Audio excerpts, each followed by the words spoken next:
Hello guys, இன்னைக்கு இந்த ஸ்டோரியோட final part தான் பார்க்க போகிறோம். அன்னோன் நம்பர் கால், பட் அவன் என் புருஷன். ஃபைனல் பார்ட் வந்துட்டோம். ஸோ எப்படியே எல்லாரையும் துரத்தி விட்டதுக்கப்புறம் அவள் ரூமில் அப்படியே ரொம்ப லோன்லியாக உட்காந்துருக்கா. அவளுக்கு பயங்கர டயர்டாக இருக்குது. எது உண்மை எது பொய் அப்படின்னு மாறி மாறி இவங்க சொல்கிறத கேட்டு ரொம்ப டயர்டாயிடுச்சு. அப்படியே டயர்டாகிப்போய் அவள் ரூமில் உட்காந்துருக்கா. ரூம் ஃபுல்லாக இருட்டாக இருக்குது. மணி கரெக்டாக 3 o'clock ஆகுது. பிரியா அப்படியே படுத்திருக்கா. அவளுக்கு தூக்கமும் வரமாட்டேங்குது.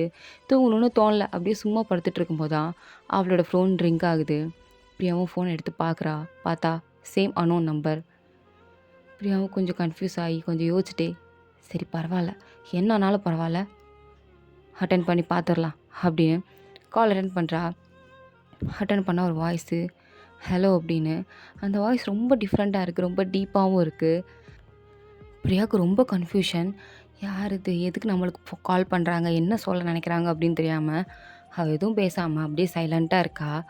அவரும் திரும்பி திரும்பி ஹலோ அந்த வாய்ஸ் வருதா. உடனே பிரியா கேட்குறா, யார் நீங்கள், என்ன தான் வேணும், என்ன சொல்லணும் ட்ரை பண்ணுறீங்க, உண்மையை சொல்லவான்றீங்க, என்ன உண்மை, ப்ளீஸ் தயவு செஞ்சு சொல்லுங்கள், நானும் அந்த உண்மையை தான் தேடிக்கிட்டு இருக்கேன் அப்படின்னு சொன்னதும் அப்போது லைட்டாக ஸ்மைல் பண்ணிட்டு அந்த வாய்ஸ், நான் டாக்டர் பிரியா அப்படின்னு சொல்கிறாரு.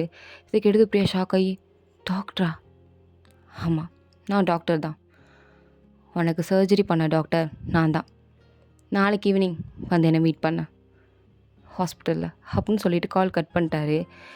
பிரியாவுக்கு ஒரும் புரியலை. என்ன டாக்டர்னு சொல்கிறாரு, மீட் பண்ண சொல்கிறாரு, போய் பார்க்கலாமா அப்படின்னு யோசிச்சுட்டு இருக்கா. சரி போய் பார்த்தலாம் அப்படின்னு நெக்ஸ்ட் டே போய் டாக்டரை மீட் பண்ணுறா. ஹாஸ்பிட்டல் போகிறா. டாக்டரோட கேபின் கிட்டே போய் கேபின் ஓப்பன் பண்ணால் உள்ளே இருக்கிறது கொஞ்சம் ஓல்டான டாக்டர் தான். பட் அவரோட ஃபேஸ் ரொம்ப சீரியஸாக இருக்குது. அப்படியே பிரியாவை பார்த்ததும், வா பிரியா, உனக்காண்டி தான் நான் வெயிட் பண்ணிகிட்டு இருந்தேன். ஹலோ டாக்டர், நீங்கள் தான் எனக்கு சர்ஜரி பண்ண டாக்டரா? I'm doctor Prashanth. நான் தான் உனக்கு சர்ஜரி பண்ண டாக்டர். உன்னோட டேஸ் கழித்து பார்க்கும்போது I feel very better. Because நீ ஆக்சிடெண்ட்டாகி என்கிட்ட வந்தப்போ நீ பொழைக்கவே மாட்ட, உன்னோட பிரெயின் டெட் ஆகி நீ கோமா ஸ்டேஜ் போவ, இல்லை செத்து போயிடும்னு நினச்சேன். But I really proud of myself. Because நான் சர்ஜரி பண்ணி நீ இவ்வளோ தூரம் உயிரோடு இருக்கியே. பட் அதுக்கான ஃபுல் ரீசன் நான் கிடையாது, இன்னொருத்தர் இருக்காங்க. நீங்கள் வந்து நிற்கிறதுக்கு காரணம். டாக்டர் எனக்கு புரியலை, நீங்கள் என்ன சொல்கிறீங்க, எனக்கு எதுவுமே ஞாபகம் இல்லை.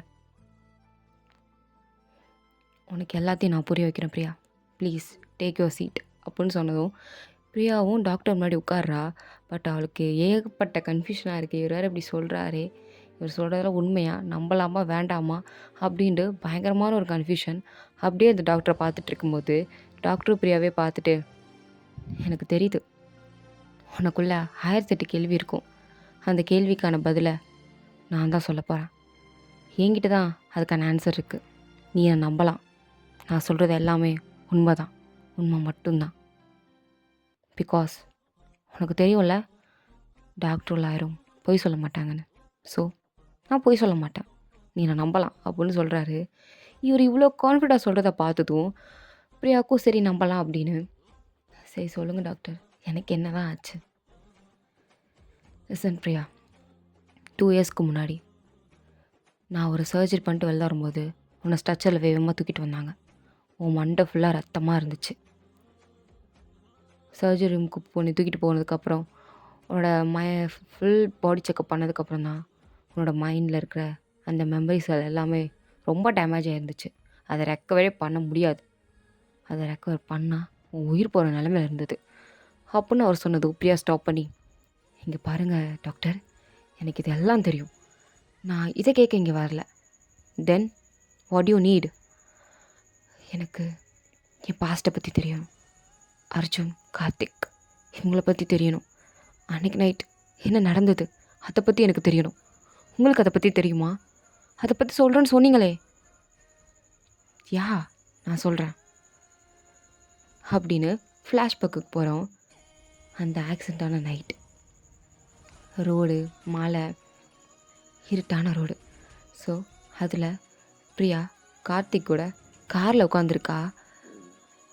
கார்த்திக் பிரியாவை பார்த்து முறைச்சிக்கிட்டே ஃபாஸ்ட்டாக கார் ட்ரைவ் பண்ணிகிட்ருக்கான். பட் பிரியாவுக்கு கார்த்திக் கூட இருக்க பிடிக்கல. ரொம்ப கஷ்டமாக இருக்குது. அப்போ தான் விண்டோ வழியாக பார்க்குறா. அங்கே அர்ஜுன் நிற்கிறான். அர்ஜுனை பார்த்ததும் அர்ஜுன் அப்படின்னு அவள் சொல்கிறா. அவள் அப்படி சொல்கிறத கேட்டதும் கார்த்திக்கு இன்னும் டென்ஷன் ஆகுது. அப்படியே மண்டைக்கு ஏறுது அவனோட டென்ஷன். ஸோ ரொம்ப கோவத்திலே காரை ஃபாஸ்ட்டாக ட்ரைவ் பண்ணி போகிறான். ஸோ பிரியாவால் இதுக்கு மேலே தாங்கிக்க முடியல. ஸோ அதனால் அவளே தான் அந்த கார் டோரை ஓப்பன் பண்ணி அங்கேருந்து ஜம்ப் ஆகிருந்திருப்பா. ஜம்ப் ஆனதில் பக்கத்தில் இருக்கிற மரத்து மேலே இடித்து அவளோட மண்டையில் அடிபட்டு வந்திருக்கும். அடிபட்டு ரோட்டில் அப்படியே மழை பெஞ்சிருக்குமா, வலிக்கு கடன்னு உருண்டு ஒரு பாறை கடையில் போய் விழுந்திருப்பா. ஸோ அவள் அப்படி விழுகிறத பார்த்ததும் கார்த்திக் அப்படியே சடன் பிரேக் போட்டு வந்திருப்பான். பிகாஸ் பிரியா இப்படி பண்ணுவா அப்படிங்கிறத அவன் கொஞ்சம் கூட இமேஜினேஷன் பண்ணி பார்க்கல. அவள் குதிச்சதை அவனால் ஏற்றுக்க முடியல. ஒரு அதிர்ச்சியில் கார்த்திக் கார்லேயே உட்காந்துருப்பான். பட் அர்ஜுன் அந்த இடத்துலே ஸ்டில் அவன் செத்து போகிற மாதிரி அவனுக்கு ஒரு ஃபீல். அவ்வளோ வலி. பிரியா விழுந்ததை பார்த்ததும் அவனுக்கு அவ்வளோ தாங்கிக்க முடியாத ஒரு வலி. அங்கேருந்து குடுக்குன்னு தலை தெறிக்க ஓடி வந்து பிரியாவை தூக்கி எடுத்து உனக்கு ஒன்றும் ஆகாது அப்படின்னு அவளை ஹாஸ்பிட்டல் வரைக்கும் கையிலே தூக்கிட்டு ஓடி வந்திருப்பான். ஸோ இதெல்லாம் டாக்டர் சொல்கிறாரு. இதை கேட்டதும் பிரியாவுக்கு பயங்கரமான ஒரு ஷாக். அர்ஜுனை நினச்சி பயங்கரமான ஒரு ஃபீலிங் வருது. கண்ணெல்லாம் கலங்குது. அப்போ டாக்டர், என்னோடய ஆக்சிடெண்ட்டுக்கு கார்த்திக்கும் ரீசனும் இல்லை, அர்ஜுனும் ரீசன் இல்லை, நான் தான் ஐம் த ரீசன். நான் தான் குதிச்சிருக்கேன், நானாக தான் குதிச்சிருக்கேன். அப்போது இது யார் தப்பும் இல்லைல்ல? எஸ் எஸ் பிரியா, எக்ஸாக்ட்லி, இது யார் தப்பும் இல்லை. அப்போ இது என்னோட தப்பு தானா? It's my mistake. Right, it's your mistake. But அது ஏதோ ஒரு வேகத்தில் பண்ணிட்டேன். Past is past, leave it. ஆனால் எப்படி நான் கார்த்திக்கும் தப்பாக நினச்சேன், அர்ஜுனையும் தப்பாக நினச்சேன். நான் 2 பேரையும் நம்ப கூட இல்லை. அது எவ்வளோ பெரிய தப்பு. அர்ஜுனை நான் லவ் பண்ணியிருக்கா. பட் நான் அதை மறந்துட்டேனே அப்படின்னு ஃபீல் பண்ணிக்கிட்டே அப்போ தான் அவளுக்கு ஞாபகம் வருது அவளோட மெமரி போனதுக்கு யார் காரணம் அப்படின்னு. டாக்டரை பார்த்து, சரி doctor, tell me one thing, who is the reason of என்னோடய மெமரி போனதுக்கு யார் ரீசன் அப்படின்னு கேட்குறா. அதுக்கு டாக்டர் வந்து, லிசன் பிரியா, சொல்கிறத தெளிவாக கவனி. உன்னோட மெமரி செல் பயங்கரமான ஒரு டேமேஜில் இருந்துச்சு. ஸோ உன்னோட மெமரி செல்லை ரெக்கவர் பண்ணணுன்னா நீ ஸ்டில் இன்னப்போ வரைக்குமே கோமாவில் இருந்திருப்ப, இல்லை இந்த உலகத்தில் இல்லாமல் கூட போயிருந்திருப்ப. அவ்வளோ பெரிய டேஞ்சரான ஒரு சுச்சுவேஷன் இருந்ததால் என்ன பண்ணேன்னு எனக்கு தெரியல. உன் ஃபேமிலி மெம்பர்ஸ்கிட்ட கேட்டேன், பட் அவங்க எனக்கு ரெஸ்பான்ஸ் சரியாக பண்ணல. அப்போ அர்ஜுன் தான் சொன்னான், பிரியா உயிரோடு இருப்பானா, நீங்கள் அவளோட மெமரி எரேஸ் பண்ணிடுங்க. பரவாயில்ல, அவன் என்னை மறந்தாலும் பரவாயில்ல, நான் அவளை விட மாட்டேன். ஸோ ப்ளீஸ், எனக்கு பிரியா உயிரோடு வேணும், அவளோட மெமரி எரேஸ் பண்ணுறதா இருந்தால் பண்ணிக்கோங்க அப்படின்னு அர்ஜுன் எனக்கு பர்மிஷன் கொடுத்தான். எனக்குமே அந்த டைமில் அது சரின்னு பட்டுச்சு. ஸோ அதனால தான் நான் உங்களோட மெமரியை எரேஸ் பண்ணதாக வேண்டியதாக போச்சு அப்படின்னு சொன்னதும் பிரியாவுக்கு அவ்வளோ பெரிய ஷாக். அர்ஜுன் நம்மளுக்காண்டி பண்ணியிருக்கான் அப்படின்னு அவளுக்கு அவ்வளோ ஹார்ட் டச்சிங்காக இருக்குது. அப்போ கார்த்திக் டாக்டர் அப்படின்னு கேட்கும்போது, கார்த்திக் ஒரு பொசசிவ். நீ அர்ஜுனை லவ் பண்ணுறேன்னு தெரிஞ்சிச்சு, அது மட்டும் இல்லாமல் என்கேஜ்மெண்ட் ஆகிடுச்சு, பட் இருந்தாலும் இவன் நம்மளை லவ் பண்ணலையே அப்படின்ட்டு ஒரு கோபம். ஸோ அதனால அவன் ஃபாஸ்ட்டாக ட்ரைவ் பண்ணான். ஸோ அதனால் இந்த இன்சிடென்ட் வந்து நடந்துச்சு. எனக்கு புரியுது, எனக்கு எல்லாமே புரியுது டாக்டர், எல்லாமே இப்போ தான் எனக்கு புரியுது அப்படின்னு அப்படியே டாக்டருக்கு தேங்க்ஸ் சொல்லிவிட்டு ஹாஸ்பிட்டலுக்கு வெளில வரா. அவளுக்கு அவ்வளோ பெரிய சந்தோஷம். பிகாஸ் இத்தனை நாளாக என்ன உண்மைன்னு தெரியாமல் மண்டைக்குள்ளே 1008 கொஷின் ஓடிட்டு இருந்திருக்கும். பயங்கரமான ஒரு கன்ஃபியூஸில் இருந்திருப்பா, எது உண்மை எது பொய் அப்படின்னு தெரியாமல். பட் ஸ்டில் இப்போ தான் அவள் ஹாப்பியாக ஃபீல் பண்ணுறா, ரிலீஃபாக ஃபீல் பண்ணுறா. பிகாஸ் ஆஃப் அவளுக்கு எல்லா உண்மையும் தெரிஞ்சிருச்சு. ஸோ டாக்டர் சொன்னதுக்கப்புறம் அந்த போன மெமரிஸ் பழையபடி கொஞ்சம் அப்படியே லைட்டாக விட்டு ஞாபகம் வந்திருக்கும். ஸோ அது எல்லாத்தையும் கனெக்ட் பண்ணி பார்த்து இவள் ஃபுல்லாக அனலைஸ் பண்ணிட்டா எது உண்மை எது பொய்ன்னு. ஸோ உடனே அர்ஜுனை மீட் பண்ணலான்னு போகிறா. அர்ஜுன் கேஃபிடேரியாவில் ஒர்க் பண்ணிகிட்ருக்கான். பிகாஸ் அவன் தான் அந்த கேஃபிடேரியாவோட ஓனர்.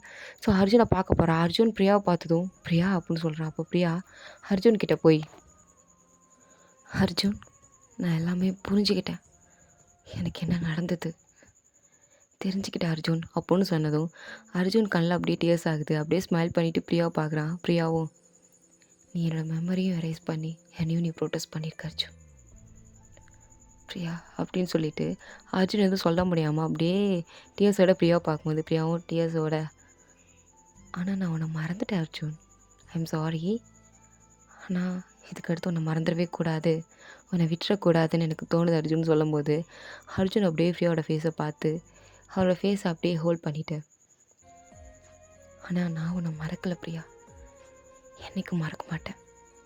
அப்படி நான் மறக்க ஒரு நாள் வந்துச்சுன்னா அன்றைக்கி இந்த அர்ஜுன் உயிரோடு இருக்க மாட்டான் அப்படின்னு சொன்னதும் பிரியா அப்படியே எமோஷனலாக பார்க்குறா. ஸோ 2 பேரும் அப்படியே எமோஷனலாக பார்த்துட்டு அப்படியே ஹக் பண்ணிக்கிறாங்க, கிஸும் பண்ணுறாங்க.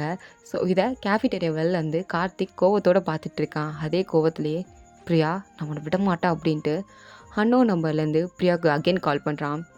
ஸோ பிரியாவும் அந்த நம்பரை பார்க்குறா. அதுவும் அர்ஜுனோட கிஸை கட் பண்ணிவிட்டு ஒரு நிமிஷம் இரு அப்படின்ட்டு காலை பார்த்தா அன்னோன் நம்பர்லேருந்து கால் வருது.